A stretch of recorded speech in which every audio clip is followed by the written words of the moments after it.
अपने परब्रह्म परमात्मा आत्मा के मालिक अक्षरातीत स्वरूप हतार स्वरूप कौन से संबंध कौन से कछुओं से उनकी संबोधित किया जाए। ऐसे अनंत नाम हैं जिनके नाम अखंड कल भी था, आज भी है और कल भी रहेगा। ऐसी अखंड नाम हमारे मन मस्तिष्क में, हमारे तन मन में, वचन में, कर्म में, हर शब्द में जुड़ जाती है। जुड़ने के बाद में उनके नाम से हमारे जीवन धन्य भी बन जाते हैं। तो आइए हम उन्हीं की प्रार्थना करें, उनकी वंदना करें, अपने हृदय से उनकी वंदना करते हैं। बंधो सतगुरु चरण को करु धनी प्रेम प्रणाम। अशुभ हरण मंगल करण श्री देवचंद्र जी नाम। श्री प्राणनाथ निज मूलपति श्री मिहिरा सुना। तेज कुमारी श्याम जुगल को पल पल करो परिणाम। श्री प्राणनाथ तुम सत्य हो, तुमसे चलत जहान। मैं अधीन करनी नहीं वहाँ किनार। प्रणाम करो गुरु मंगल दास को, साथ सुंदर धाम। आशीष अपना दीजिए होवे पूर्ण काम। आशीष अपना दीजिए होवे पूर्ण काम। बोले सद्गुरु महाराज की, प्राणनाथ प्यारी की, महाराज छठ साल की, लाला से महाराज की, श्रीमद विद्या साहिब की। जय जय श्री राधे श्याम, जय जय श्री राधे श्याम। आ जाइए अपने परब्रह्म परमात्मा श्री राजी महाराज इस जागरी ब्रह्मांड में प्रवेश कर रहे हैं। हमारी लीला तो ब्रज में भी हुई, रास में भी हुई। अभी तीसरा ब्रह्मांड जो है जागरी ब्रह्मांड। ये जागरी ब्रह्मांड में कौन किस रूप में आए, उन्होंने हमें कैसे जागृत किए। हमें रास में भी श्री कृष्ण थे, ब्रज में भी कृष्ण थे, प्रत्यक्ष कृष्ण का दर्शन हुआ था। अब जागने के ब्रह्मांड में श्री कृष्ण के माध्यम की वजह हमारे माध्यम हमारे सद्गुरु खुद लेने आना पड़ा कि सद्गुरु महाराज के माध्यम से हमें राजी महाराज की पहचान करनी पड़ी।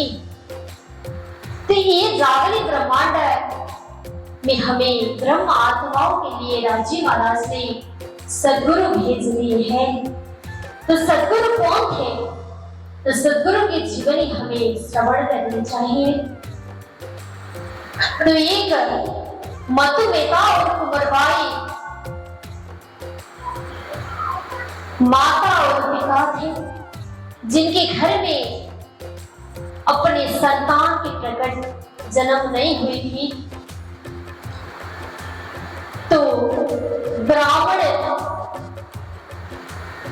एक ब्राह्मण ने कहा, अरे मधुमिता किस दुख में हो? तो अपनी सारी बातें मधुमिता ने कहा कि मेरे घर में सब चीज की पूर्णता है, लेकिन मुझे मेरे घर ऐसा लगता है, सब चीज होने के बाद भी सुना सुना लगता है। तो वो घर कैसा रहता है जहां एक संतान ना हो,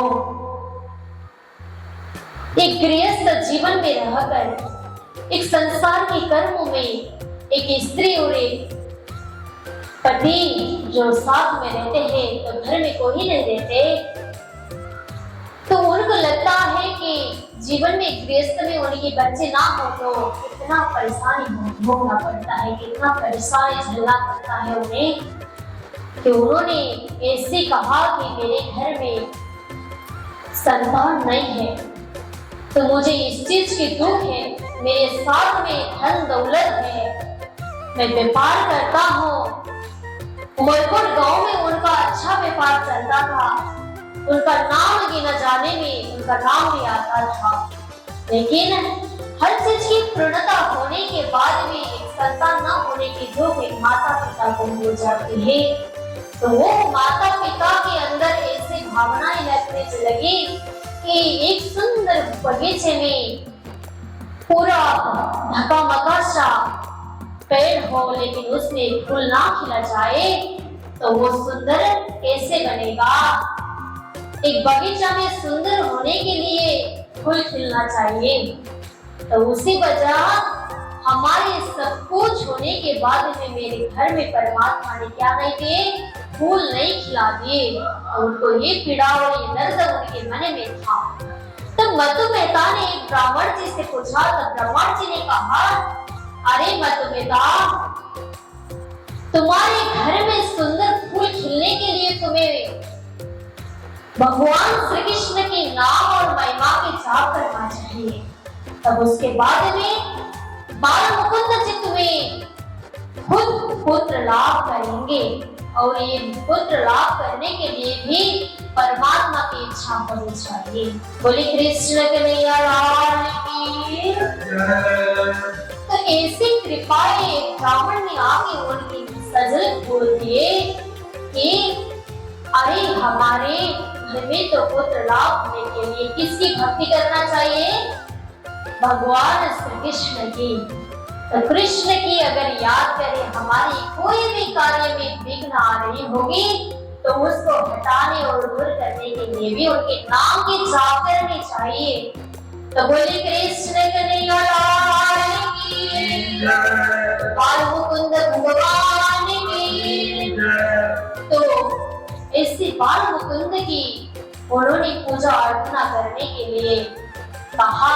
तब ब्राह्मण जी की बात को सिरोधार्य करके मधुमेता और कुंवरबाई बाल मुकुंद जी की ध्यान सेवा पूजा करने लगे। तो इसी प्रकार सेवा पद्धति निष्ठा और भावना से, श्रद्धा सुमिरन से करते थे। जब उन्होंने श्रद्धा सुमिरन से करने लगे, देवकी सुत गोविंद वासुदेव देव जगत्पते देहि मे तनयं कृष्णं त्वामहं शरणं गतः। भगवान श्री कृष्ण बाल मुकुंद के चरण में मधुमेता और कुंवरबाई दोनों समर्पित हो गए कि गुरु मंत्र धारण किए। बाल मुकुंद जी की जाप करना चाहिए, बाल मुकुंद की याद करना चाहिए। तब उनके नाम ही क्या है? मंत्र है। कृष्ण कृष्ण नाम जाप क्या करो, तो उनकी नाम भी एक मंत्र सरह होती है। तो आपको तीर्थ जाने की जरूरत नहीं पड़ती कुछ मांगने, अपने परमात्मा सब कुछ दे देते हैं, लेकिन अपने तन मन वचन से, अपनी निष्ठा से परमात्मा की भक्ति किया करो, तभी परमात्मा आपकी हर मनोकामना पूर्ण कर देंगे। उनके मांगने की भी कोई जरूरत नहीं थी। लेकिन यहाँ तो मधुमेता को जो पीड़ा था, जो संतान घर में नहीं थे, वो पूरी दर्द को हटाने के लिए भगवान श्री कृष्ण ने ऐसी लीलाएं कर दिए कि मधुमेता के घर में सब कुछ होने के बाद भी पुत्र लाभ नहीं हुए थे। सुंदर फुलवारी में फूल नहीं खिला था, तो वो सुंदर फुलवारी में अब पुत्र लाभ की मनोकामनाएं पूर्ण करने लगे। किसने पूर्ण करने लगे? भगवान श्री कृष्ण ने। तब एक दिन मधुमेता व्यापार में गए थे, वो तो कायस्थ जाति के थे, मधुमेता कायस्थ जाति के थे, उनका घर बरगोटे में था। तब एक समय माता क्या करने लगी, अपने बाल को कंघा करने बाहर गई थी। तब थोड़े समय के बाद में उन्होंने ध्यान मुद्रा होकर उनकी गोद में एक चंद्रमा आते आते उनके गोद में प्रवेश हो गया। तो वो चमत्कार की तरह होने लगा। तब अपने पति को ही अपने पतिव्रता स्त्री हर बात किसको सुनाती है, कोई भी अच्छी बात हो चाहे जो भी हो, वो अपने पति से ही बात कहती है और दूसरे कोई नहीं होते। अपने पति के से नजीक और कोई नहीं हो सकते। इसलिए एक सच्चा स्त्री अपने पति से ही वो बात कहने लगी, अरे मेरे तो आज दिन में ऐसा हो गया कि क्या चमत्कार की घड़ी हुई मेरे ऊपर, मुझे भी पता नहीं है। ऐसी लीला मेरे ऊपर हो गई। कलावटी धरी गोद माता की चंद्र आपो चली आयो। वो चंद्रमा खुद मेरी गोद में प्रवेश हो गया। अरे पिता, उन्होंने तो ब्राह्मण को अब अपने घर की चाहे जौन सी भी कार्य हो अपने ब्राह्मण से पूछा जाता है। ब्राह्मण इतने ऊंचे होते हैं कि गुरु को चाहे राजा हो चाहे प्रजा हो चाहे जो भी हो, गुरु सबसे उच्च स्थान में होते हैं। तब उनको हर बात एक गुरु निष्ठा से एक शिष्य ने सुनाए जाते थे। तब एक ब्राह्मण को घर में बुलाकर उन्होंने यहाँ की सारी बात बता लिए। तब ज्योतिष ब्राह्मण आकर के उन्होंने हंसते हुए कहा, ये तो बहुत खुश खबरी है मधुमेता करवाई, तुम्हारे घर में तो पुत्र लाभ के संकेत है। तुम्हारे घर में फूल खिल रहा है। ऐसे सुंदर फूल खिलने वाले हैं जो कोई को किसी की भ्रम मिटाने वाले ऐसे पुत्र लाभ होने वाले हैं, जो चंद्रमा की तरह चमकने वाले पुत्र लाभ होने वाले हैं। तब उनको दोनों को बधाई देते ज्योतिष ने ऐसी कहा। तब वो विदाई होने के बाद में मधुमेता और कुंवरबाई इतनी खुश खबरी सुनते हुए प्रसन्न हो गए। बोले कृष्ण कन्हैया की भावती धनी की। तो उस समय मधुमेता और कुंवरबाई के घर में पुत्र लाभ होते हैं। कुछ समय के बाद में संपत आसोद सुदी 14 की जन्मदिन श्री देवचंद्र जी आए प्रकटे मारवाड़ हो। देवचंद्र जी महाराज की जन्मा 1638 में हो गया। असुद सुदी 14 तिथि में मधुमेता के घर में देवचंद्र जी का प्रकट हो गया। बोले देवचंद्र जी महाराज की, सदगुरु महाराज की। तो अपने घर में ऐसे पुत्र लाभ हो गए। दोनों माताएं पिताएं बहुत प्रसन्न हो गए। उन्होंने उमरकोट गांव में सारी सखियों को बुलाए गए हैं कि जैसे नंद उत्सव मनाया गया है, उसी तरह गांव के गांव वासियों को खबर दिया गया, मेरे घर में पुत्र लाभ हुए। सबको मिठाई सारी चीज बांटने लगे। इतनी खुश खबरी मिली कि मतुमेता और कुंवरबाई को सब चीज पूर्ण हो गया कि भगवान श्री कृष्ण ने इसी पूर्णता के आनंद प्रदान किए गए हैं। तब उनके घर में पुत्र लाभ हो गए। तब उनके घर में क्या हुआ था पता है? जब पुत्र लाभ होने वाले थे तब एक राधा जी के स्वरूप में आकर के राधा जी ने कही, मैंने जो रासलीला में मैंने बंसी बजाने की एक इच्छा पूरी कर दी थी, जो मैंने एक पुरुष की इच्छा पूरी करने की इच्छा थी, वो मैंने कर नहीं पाई थी। राधा खुद आके ऐसे कहने लगी, किसको? मतुमेता और कुंवरबाई को ध्यान अवस्था की मुद्रा में। तब उन्होंने कही, मैं आप संसार में पुत्र होकर तुम्हारे घर में प्रवेश हो रहा हूँ। तुम्हारे घर में कौन प्रवेश हो रहे हैं? मैं राधा स्वरूप आ रही हूँ। ऐसा करके राधा जी ने उनको संकेत की। तब इसी प्रकार में घर में राधा जी ने संकेत देते हुए मतुमेता और कुंवरबाई की ध्यान अवस्था में राधा जी घुंघरू बजाते हुए ही आती रही। तब उन्होंने अपने सारी बात बता ली कि मेरे रास में मेरी पूर्ण इच्छा कर नहीं पाई। जब भगवान श्री कृष्ण अंतर्धान हुए थे तब बंसी बजाने लगी थी राधा ने। तब उस बंसी को क्या किए थे? कल रोक दिए थे श्री कृष्ण ने। तब उसी प्रकार आज राधा जी जागनी ब्रह्मांड में बंसी बजाने के लिए आई है। तो किसके रूप धारण करके? देवचंद्र जी महाराज के रूप धारण करके, पुरुष रूप धारण करके जागनी ब्रह्मांड में आके ब्रह्म आत्माओं को बंसी के तान में पूरे सैकड़ों 12,000 ब्रह्म सृष्टि आत्मा को क्या करेगी?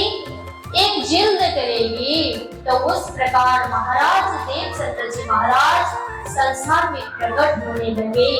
तब मतुमेता और कुंवरबाई के घर में केवल वो प्रकट नहीं हो रहे थे, उनके तो माध्यम थे कि जिसके घर में पुत्र नहीं थे, जो अच्छे भक्ति भी करते थे, तब उनके हृदय में आकर के अब यहाँ इच्छा पूरी करने लगे। जब जन्मे मारवाड़ में घराती आनंद नरनारा, यहाँ बधाई ब्रह्मांड में त्रिगुण समेत विस्तारा। ये केवल मतुमेता और कुंवरबाई की बातों नहीं थी, ये तो ब्रह्मांड की बात थी। और ब्रह्मांड में इनकी बधाई हो गई कि जब ये जन्म हो गए कि ब्रह्मांड ने भी धन्य धन्य कहा और पुष्प वृष्टि के साथ में उन्हें स्वागत किए थे। तब यहाँ त्रिगुण समेत विस्तार कहा गया है कि त्रिगुण समेत ने उनका स्वागत किया कि सब धन्य धन्य धन्य हो गए। बोले कृष्ण कन्हैया लाल की। जब जन्मे मारवाड़ में घराती आनंद नरनारा कि ब्रह्मांड विश्व मां केवल ये ब्रह्मांड आनंद प्रदान नहीं हो रहा था, वहाँ तो अपने घर में भी आनंद नरनार हो रहा था कि ब्रह्मांड में नरनार आनंद हो रहा था।